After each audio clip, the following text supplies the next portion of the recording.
जीवन में ऐसे उपासका भी देखा जो एकदम बुढ़ापा आ गया, बहुत पैसे वाले, मगर वो कभी भी बुद्ध विहार जा। स्वागत है आप सभी का।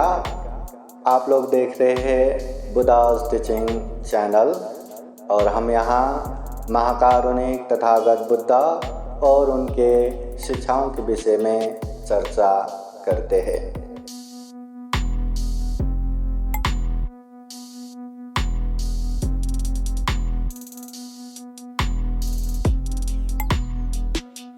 पुण्यं चे पुरिसो कैराथे तं पुनः पुनः तं मे चन्दं कैराथ सुखो पुण्य शौचयो।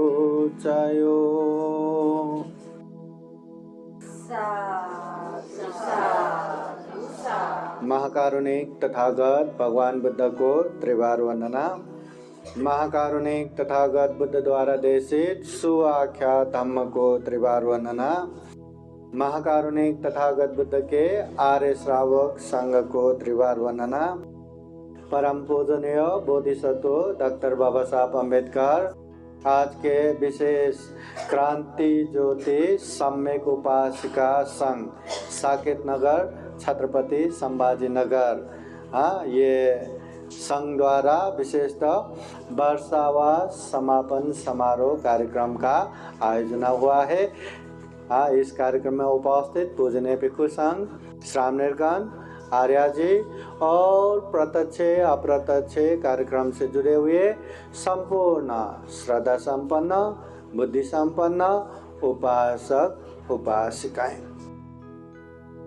पहली बात, महाकारुणिक तथागत बुद्ध कहते हैं कालेन धम्म श्रवणं एतं मंगलमुत्तमं, समय समय पर धम्म देशना सुनना ये उत्तम मंगल है।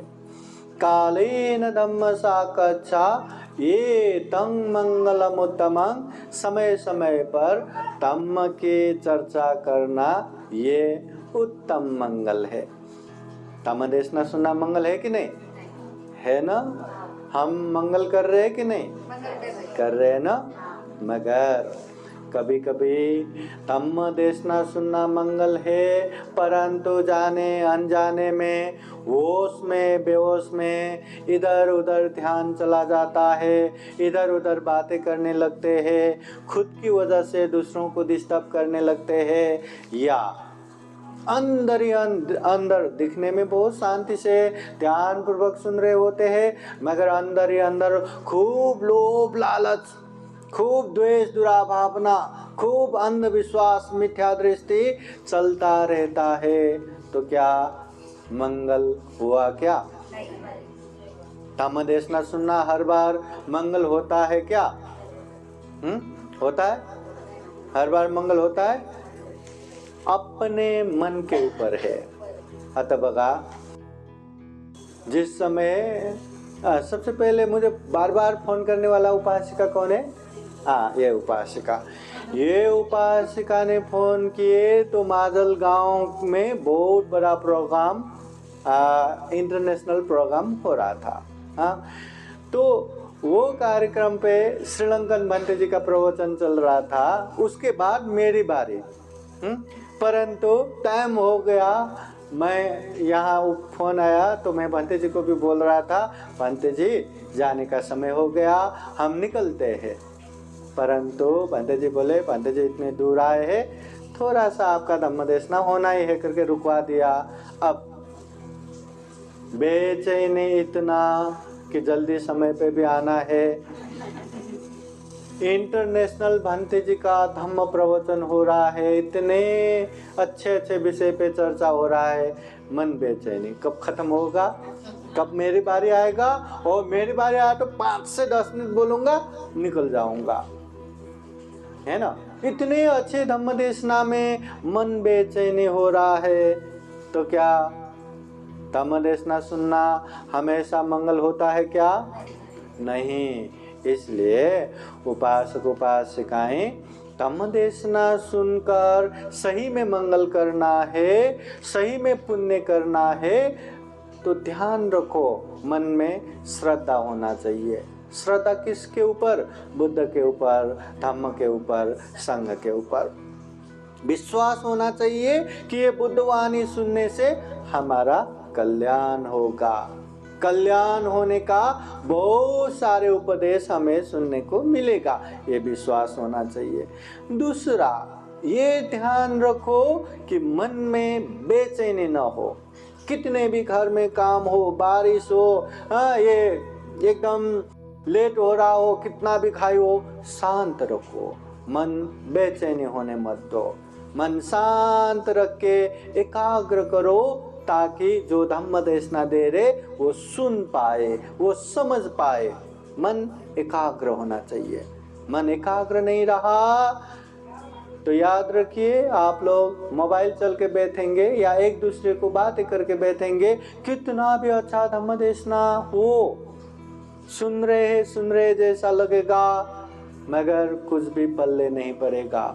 इसलिए बुद्ध भी बार बार कहते हैं ना, धम्म देशना सुनने वाले भी तरह तरह के लोग रहते हैं। दिखने में तो एक ही तरह का है, सब क्रांति ज्योति सम्यक उपासिका संग्रह और उसके परिवार के लोग ही है, परंतु सुनने वाले भी तरह तरह के हैं। भगवान बुद्ध कहते हैं विशेषतः 3 प्रकार के लोग हैं धम्म देशना सुनने वाले। एक तो पानी में लिखने जैसा, लिखते लिखते मिट जाता है।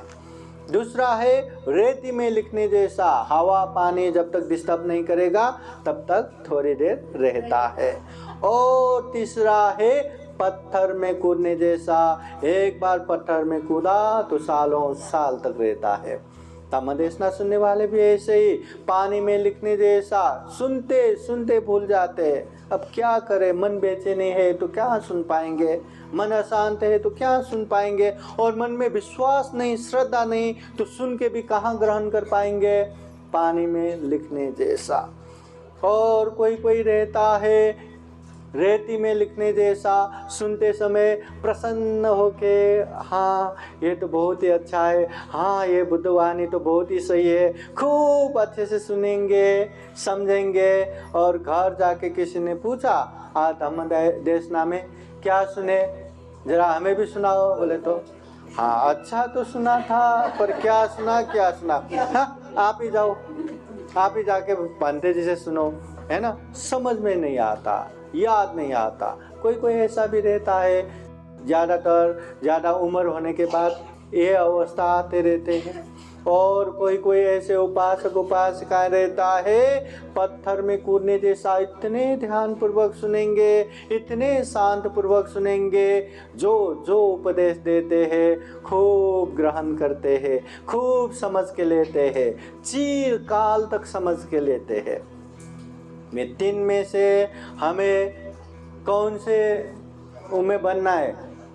पत्थर में लिखने जैसा। और पत्थर में लिखने जैसा होने के लिए हम तैयार है क्या? हमारा मन का अवस्था वैसा है क्या? धम्म देशना सुनना मंगल है। धम्म देशना सुनने से तथागत बुद्ध के समय में विशाखा माँ उपासिका उम्र के 7 साल पहले तो बच्चे ही रहते हैं, है ना। भगवान बुद्ध के उपदेश सुन के श्रोता प्रतिफल प्राप्त करती है। और वही विशाखा उपासिका बाद में, जो शादी के बाद उनके पिताजी ने 9 करोड़ का महालता प्रसादन गहना दिया था, वो बुद्ध को त्याग करते हुए 27 करोड़ धन खर्चा करके पूर्वाराम विहार दान देते हैं। बौद्ध जगत में विशाखा महा उपासिका। और वैसे ही ये अनाथ पिंडिक महाजन, कहाँ श्रावस्ती कौशल देश में रहने वाले, और कहाँ मगध देश राजगिरी जाते समय तथागत बुद्ध से भेंट होता है। और तथागत बुद्ध से मिलने के बाद उन्होंने भी पहला उपदेश सुन के ही श्रोता प्रतिफल प्राप्त करते हैं। और अनाथ पिंडिक महाजन इतना प्रसन्न होते हैं कि इतने अच्छे तथागत बुद्ध के धम्म को मैं अपने परिवार के पास कैसे लेके जाऊं, मैं अपने बंधुओं को कैसे सुनाऊं, मैं अपने शहर में कैसे लेके जाऊं। फिर तथागत बुद्ध को बुद्ध विहार दान दे के, है ना, बुलाएंगे, ऐसा प्रार्थना करते हुए फिर अपने नगर में आके उन समय जैत राजकुमार का बगीचा सोने का सिक्का बिछाते हुए वो खरीद लिया, भव्य दिव्य बुद्ध विहार बनाया, बुद्ध प्रमुख भिक्षु संघ को खूब उत्सव करते हुए दान दिया। उन समय में 54 करोड़ 54 करोड़ खर्चा करते हुए अनाथ पिंडिक महाजन ये बुद्ध विहार दान देते। उसके बाद भी जिंदगी भर दान पुण्य करते रहते हैं। अनाथ पिंडिक महाजन के जीवन में एक समय ऐसा भी आता है कि जिसने पैसा लिया उसने वापस नहीं दिया, जो धन गाड़ के रखा था वो पानी बाढ़ आने से वह भी बहा के लेके गया। होते होते एक दरिद्र गरीब समय आते हैं। उस समय भी अनाथ पिंडिक महाजन दान देना नहीं रोकते, दान देते हैं। एक बार तथागत बुद्ध अनाथ पिंडिक महाजन से पूछते हैं, महाजन दान दे रहे हो ना? महाजन कहते हैं, भगवान मैं दान दे रहा हूँ, पर मन में संतुष्टि नहीं हो रहा है। पहले कितना प्रणीत प्रणीत उत्तम उत्तम भोजन दान देते थे, अभी एकदम चावल के भी टुकड़े टुकड़े कनिका रहता है ना, उसका मैं भोजन दान दे रहा हूँ, रुखा सूखा ही दान दे पा रहा हूँ, इसलिए मन में थोड़ा सा प्रसन्नता नहीं है, संतुष्टि नहीं है। तथागत बुद्ध कहते हैं, महाजन ऐसा मत सोचो, कितना पुण्यवान हो कि भगवान बुद्ध और उनके श्रावक शिष्यों को दान दे रहे। ये छोटा मोटा पुण्य नहीं है, इतना दान। बाद में वो दान के अनुभव से फिर से वो दान वापस आ गया, फिर से श्रीमंत हो गया, फिर से दान पुण्य करते करते आराम से जिंदगी गुजारे अनाथ पिंडिक महाजन ने। मतलब तथागत बुद्ध के धम्म सुन के जिंदगी भर अपने रास्ता अच्छे मार्ग पे लगाए, पुण्य कार्य में लगाए, कितना मंगल हुआ, मंगल हुआ। इसलिए धम्म देशना सुनना बहुत जरूरी है। परंतु तथागत बुद्ध बार बार कहते हैं, मैंने कहा है, अर्थात बुद्ध ने कहा है करके भी आंखें बंद करके स्वीकार करना नहीं है। हम बुद्ध के शरण जाते हैं, बुद्ध के दासत्व स्वीकार नहीं करते, बुद्ध का अनुसरण करते हैं। इसलिए बुद्ध ने कहा है करके किसी ने आप लोगों को बताया, बुद्ध ने बताया है करके ग्रंथ में भी दिखाया, तो भी चिंतन मनन करते हुए, अच्छे से परीक्षण करके जांचते हुए, अच्छा लगा तो ही स्वीकार करना, तो ही पालन करना, नहीं तो आंखें बंद करके स्वीकार करना नहीं है। बुद्ध बार बार कहते हैं, ये धम्म कैसा है, सुनाथ धारेथ चराथ धम्म। सबसे पहले सुनो, सुने हुए धम्म को धारण करो, ग्रहण तो करो, उसके बाद उसको परीक्षण करो, अच्छे से जांचो। कितने हर किसी के गले में गहना है, सोने के काम करने वाला व्यक्ति वो पीला धातु को देख के सोना है ऐसा विश्वास करते हैं क्या? आज के समय में नक्कली गहना सक्कली उससे भी अच्छा दिखते हैं।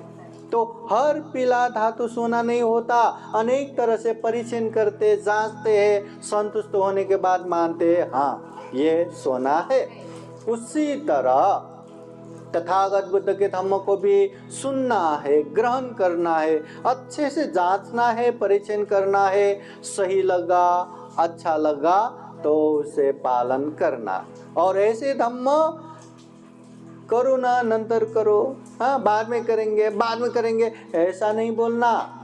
कुछ करना है तो करेंगे ना, जन्मदिन में करेंगे या रिटायर होने के बाद करेंगे या बुढ़ापे में जब सब काम निपटा देंगे आराम से करेंगे, ऐसा नहीं कहना। जो धम्म आज करने का मौका मिला, क्या पता वो बाद में करने का मौका मिले न मिले, और मिल भी गया वो धम्म करने का मौका बाद में भी मिल गया, क्या पता ये धम्म करने का जो श्रद्धा उस समय रहेगा नहीं रहेगा। और ठीक है, मौका भी मिल गया, श्रद्धा भी हो, मगर क्या पता आपके हाथ में वो धम्म करने के लिए पैसा होगा नहीं होगा, क्या पता, है ना। और चलो सब हो गया, पर आप लोग उस समय चलता फिरता कर पाएंगे नहीं कर पाएंगे, क्या पता। बीमार होके बेड में पड़ा रहा तो, पैरालिसिस हो गया तो, छोटे से छोटे एक्सीडेंट क्या कर देते, बाथरूम में गए फिसल गए, कुछ तो मर ही जाते हैं, कुछ पैरालिसिस हो जाता है, किसका हाथ पैर टूट जाता है, क्या होता है पता नहीं, न जाने ऐसा कुछ हो गया तो, और उस समय तक हम जिंदा ही नहीं रहा तो क्या करेंगे। इसलिए बुद्ध कहते हैं पुण्यं चे पुरुषो कैरा, इंसान है ना पुण्य करो, क्योंकि दुनिया में एकमात्र इंसान है जो पुण्य कर सकता है, जो धम्म कर सकता है। इंसान छोड़ के बाकी सारे प्राणी याद करो, कोई भी जीव जंतु है क्या, पशु पंछी है क्या, कीट पतंग है क्या जो धम्म कर सके, जो पाप धम्म समझ सकते, जो पाप से दूर होके धम्म में आगे बढ़े, ऐसे कोई प्राणी है क्या?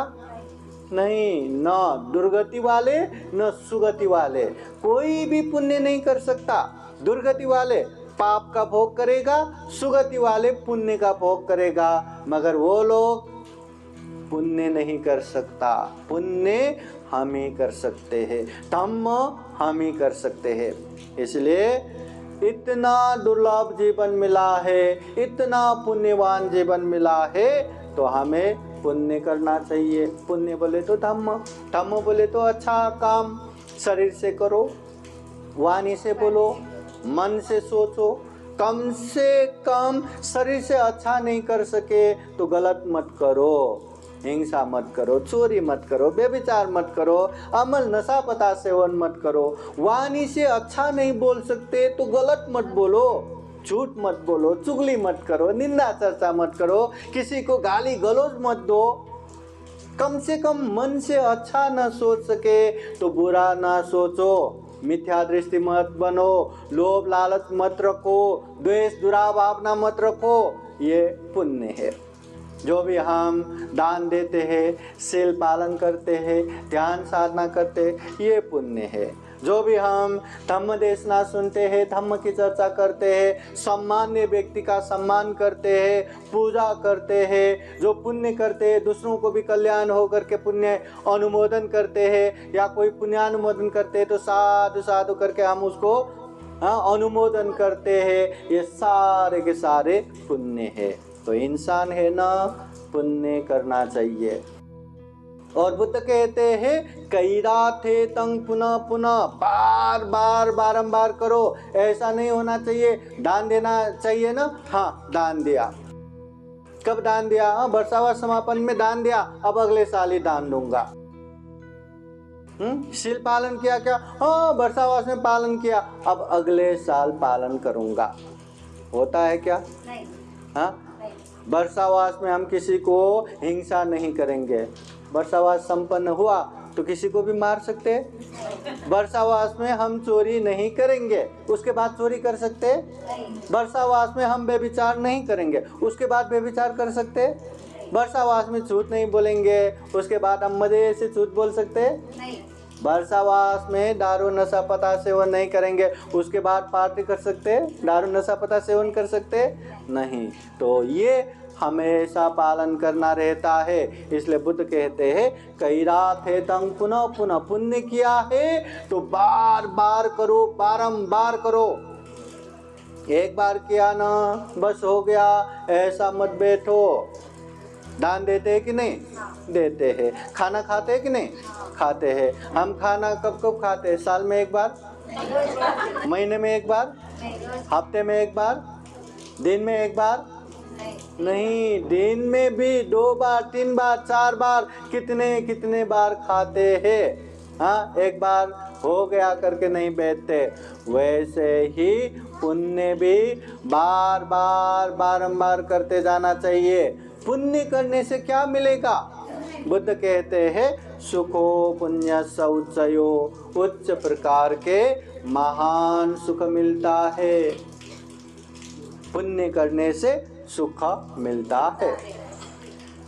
देखिए, लोग सुख शांति प्राप्त करने के लिए क्या क्या करके बैठते हैं। छोटे से छोटे बच्चे इतना मेहनत करके पढ़ाई लिखाई करते हैं, भविष्य में सुख शांति मिलेगा करके। पढ़ लिख के डॉक्टर बनते, इंजीनियर बनते, बड़े बड़े अफसर बनते, वो भी सुख शांति के लिए। खूब पैसा कमाते हैं सुख शांति के लिए। हाँ, परंतु देखना, वो डॉक्टर इंजीनियर बन गया, सुख शांति गारंटी है क्या? नहीं है। खूब धन संपत्ति कमाया, सुख शांति गारंटी है क्या? खूब बड़े बड़े बंगलो हो गया, महल जैसे कितने कितने घर हो गया, गाड़ी तो लेटेस्ट लेटेस्ट मॉडल का कितने कितने गाड़ी हो गया, सुख शांति का गारंटी है क्या? जिसके पास पैसा नहीं, उसको लगता है काश मेरे पास पैसा होता तो दुनिया भर के सुख मेरे कदमों में होता। और जिसके पास पैसा है, क्या वो सुखी है क्या? जिसके पास रहने को घर नहीं, घर देखते हुए काश मेरे पास भी घर होता, ऐसे बारिश में मैं कितने सुखपूर्वक रहता, कितना सुख मिलता। और जिसके पास घर है, क्या वो सुखी है क्या? इसलिए ये धन संपत्ति, ये बड़े बड़े काम, ये बड़े बड़े डॉक्टर इंजीनियर, ये सुख शांति का गारंटी नहीं है। परंतु बुद्ध कहते हैं पुण्य करो, धम्म करो, गारंटी है सुख शांति आएगा। सुख शांति का गारंटी है। पुण्य करो, धम्म करो। और एक बात खूब अच्छे से ध्यान से याद रखना, म्यांमार के बड़े बड़े भंते जी ध्यान शिविर रखते समय बीच बीच में प्रवचन देते हैं। हम भी बार बार रहते हैं वो ध्यान में, तो बीच बीच में वो बड़े बड़े भंते जी प्रवचन देते हैं। कहते हैं इंसान के जीवन में एक समय आएगा कि ये इंसानी जीवन कितना दुर्लभ है, कितना अमूल्य है, एक दिन पता चलेगा। मगर उस समय जब पता चला ये जीवन इतना दुर्लभ है और हमने न जाने कैसे कैसे ये जीवन को खत्म कर दिया, ये जब पता चलेगा तो वो एक बच्चे की तरह इतना रोएगा, इतना शोक संताप करेगा जिसका ठिकाना भी नहीं है। इसलिए वो शोक संताप करने का नौबत न आए। कम से कम पुण्य करना है ये हम जानते हैं, पुण्य करते जाओ। पाप नहीं करना ये हम जानते हैं, पाप से दूर होते जाओ। जब आएगा वो वैराग्य धम्म जब उत्पन्न होगा तब हम अच्छे से धम्म कार्य में सिर्फ और सिर्फ दुख मुक्ति के मार्ग पे चलेंगे। मगर जब तक वो वैराग्य धम्म उत्पन्न नहीं होता तब तक पुण्य करना है। सब लोग कहते हैं, हमें भी पता है और करने से अच्छा होगा ये विश्वास भी रखते हैं, तो पुण्य करते जाओ। पाप नहीं करना है हम भी मानते हैं, और पाप करने से दुख अशांति आता है ये भी पता है। और समाज में जो जो गलत करते हैं वो बहुत पछतावा करके शोक संताप करके बैठते हैं। ये देखते हुए ठीक है बाबा, पाप नहीं करेंगे, दूर होते जाओ। परंतु जिस दिन हमें वैराग्य धम्म उत्पन्न होगा, सारे पाप से किसी भी हालत में वो दूर होगा ही। जितने पुण्य है धम्म है, सिर्फ और सिर्फ उसी में आगे बढ़ता जाएगा, भले ही उसके साथ कोई हो या ना हो। उसके परम मित्र भी साथ ना दे, उसके खुद के पति या पत्नी भी साथ न दे, फिर भी वो पुण्य कार्य में आगे बढ़ेगा। सिद्धार्थ बोधिसत्व को वैराग्य उत्पन्न हो गया तो सारे दरबार, सारे अपने परिवार, अपने बीवी बच्चे तक छोड़ के संन्यास प्रवज्ञा ग्रहण किया, है ना। वैराग्य, इसलिए विराग से तो धम्मानं, सभी धम्मों में वैराग्य धम्म श्रेष्ठ है, इसलिए कहते हैं। तो उपासक उपासिकाएं जब तक ये वैराग्य धम्म उत्पन्न नहीं होता तब तक पुण्य करते जाना है। पुण्य का माहौल बनाते जाना है। हमारी इंसानी आदत है, जो जो देखते हैं ना वही दिमाग में आता है। वो मंत्री प्रधानमंत्री ऐसे देखा तो हम भी पॉलिटिक्स ही करें, डांस करने वाला देखा तो हम भी डांस सीखे, हाँ, ये एक्टर देखा तो हम भी एक्टर बने, है ना। जो जो देखा वही बनो जैसा लगता है। इसलिए बार बार बाबा साहब को देखने का, हम भी बाबा साहब जैसा बने, बार बार तथागत बुद्ध को देखते रहने का, हम भी तथागत बुद्ध के गुण को धारण करें। इसलिए अच्छे माहौल बनाते रहना है। मुंबई में एक लोकल ट्रेन चलता है, इतना भीड़ रहता है, जब उसमें चढ़ना है बस सामने भीड़ में खड़ा रहो, वो आप लोगों को धक्का लगा के अंदर पहुंचा देगा। और जब उतरना हो ना, बस वो गेट की तरफ बस खड़े रहो, धक्का मार के आपको बाहर पहुंचा देगा। हमें भी वैसा एक माहौल बनाना है पुण्य करने का। अगर हम पुण्य करने का एक माहौल बनाया तो आप चाहो न चाहो पास वाले आपको धक्का दे दे के वो पुण्य कराता रहेगा। दान देने वाले माहौल में बन रहा ना, तो भले ही सामने जैसा दान न दे पाए, परंतु देख के सीख के दान देते रहेंगे।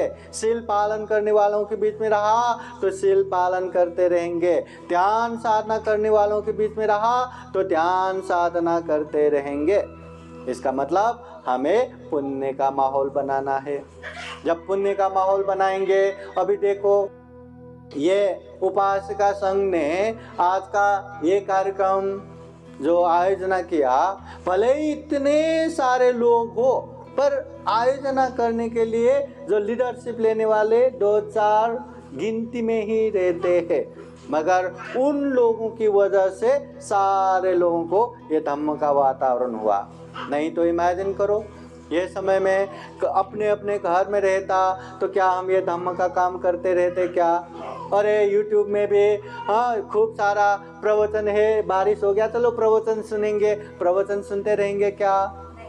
बहुत मुश्किल है। इसलिए एक धम्म का माहौल बनाना बहुत जरूरी है। हम पुण्य करेंगे तो दूसरों को पुण्य करने का मौका मिलेगा, और जब दूसरे लोग पुण्य करेंगे तो हमें भी पुण्य करने का मौका मिलेगा। इसलिए ऐसा धम्म करने का माहौल बनाते जाना है। और जिस तरह हम साल में एक बार खाना नहीं खाते, उसी तरह पुण्य कार्य भी बार बार करना है। कम से कम हम शहर में रहते हैं, आजू बाजू देखा तो इतने सारे भांति जी भी यहाँ उपलब्ध है, और हर किसी को दान पुण्य का सब पता है। तो कम से कम अपने घरों में भी महीने में एक बार कोई भी बहाना मारो, 5 जन है तो 5 जन्म दिवस, कोई गुजर गया है तो उनके पुण्यतिथि, और कोई अच्छे दिन या कोई बुरा दिन, कुछ भी हो, बहाना बना के महीने में एक बार धम्म करने का माहौल बनाना चाहिए।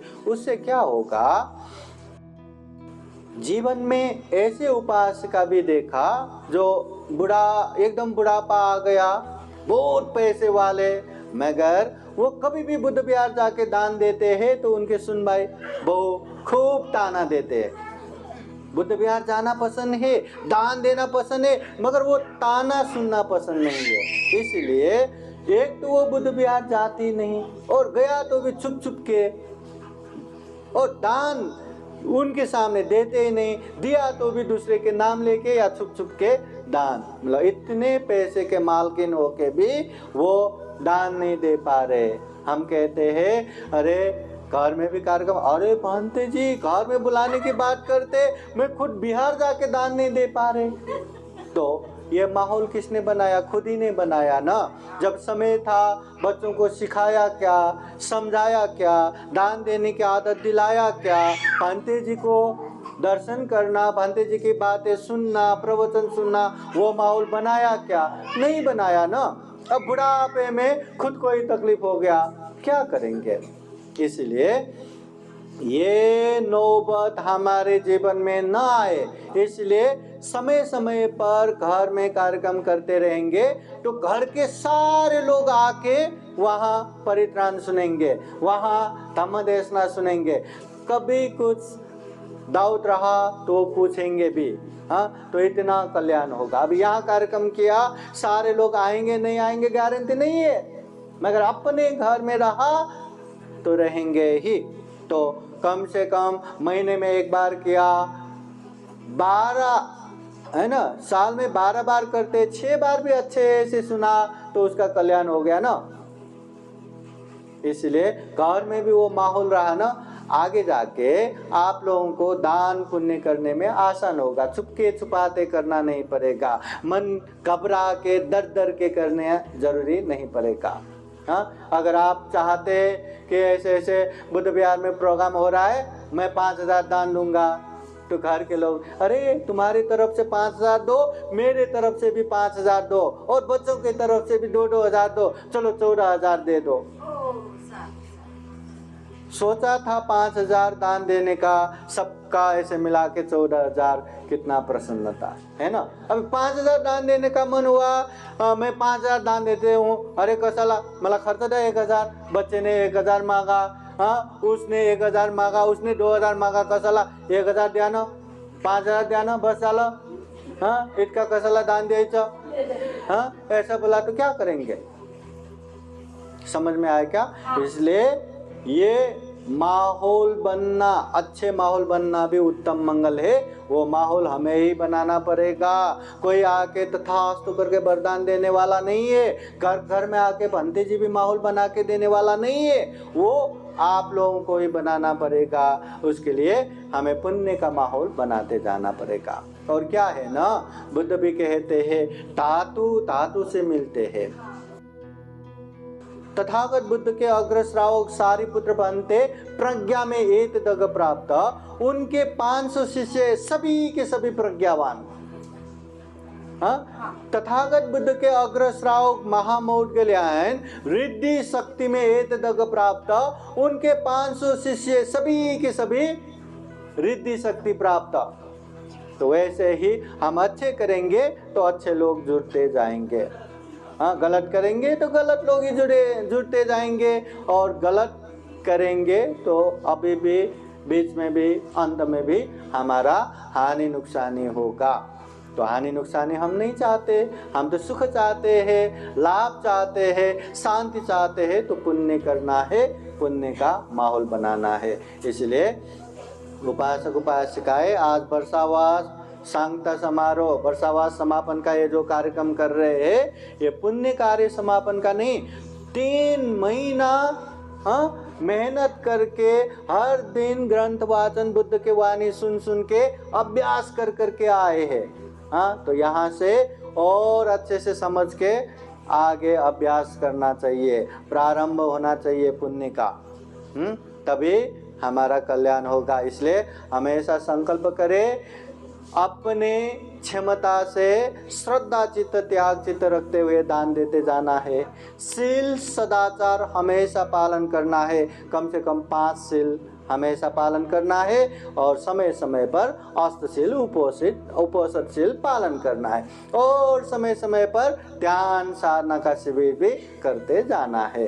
ये करेंगे तो निश्चित रूप से हमारे जीवन में सुख होगा, शांति होगा, कल्याण होगा। तो उपासक उपासिकाएं, हम यही कामना करते हैं महाकारुणिक तथागत बुद्ध के धम्म को हम भी खूब अच्छे से जान सके, समझ सके, और खूब सारा पुण्य धम्म करते हुए सभी दुखों से मुक्त निर्वाण तक प्राप्त कर सके, ऐसी कामना करते हुए ये धम्म देशना यहीं समापन करते हैं। सबका मंगल हो, सबका कल्याण हो।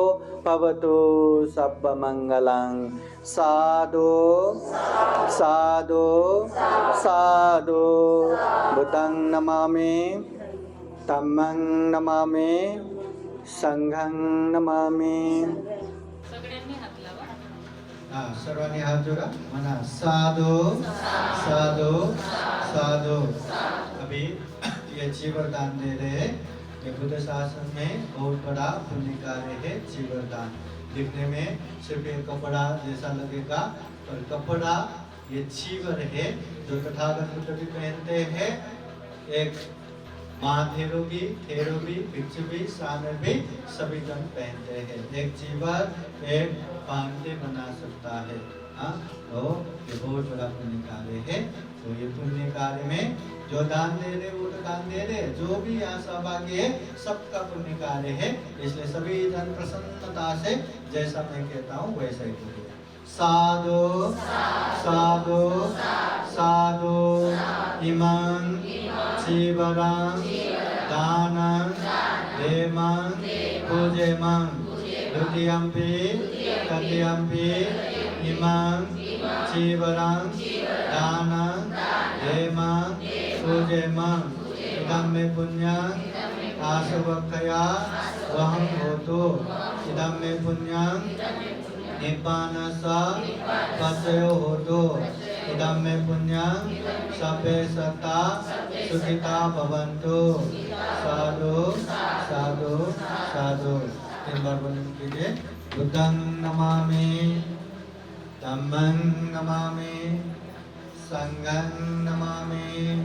सभी जन हाथ जोड़ के बैठिए। बुद्धवाणी पाली गाथा द्वारा आशीर्वाद देते हैं। विशेषतः क्रांति ज्योति सम्यक उपासिका संघ प्रमुख संपूर्ण परिवार बंधु मित्र सभी उपासक उपासिकाएं सबके जीवन में बुद्ध का आशीर्वाद रहे, धम्म का आशीर्वाद रहे, संघ का आशीर्वाद रहे। इसी तरह का पुण्य कार्य धम्म कार्य जीवन में खूब सारा करे। दुर्लभ अमूल्य सर्वश्रेष्ठ मनुष्य जीवन को सफल बनाए, सार्थक बनाए। बुद्धवाणी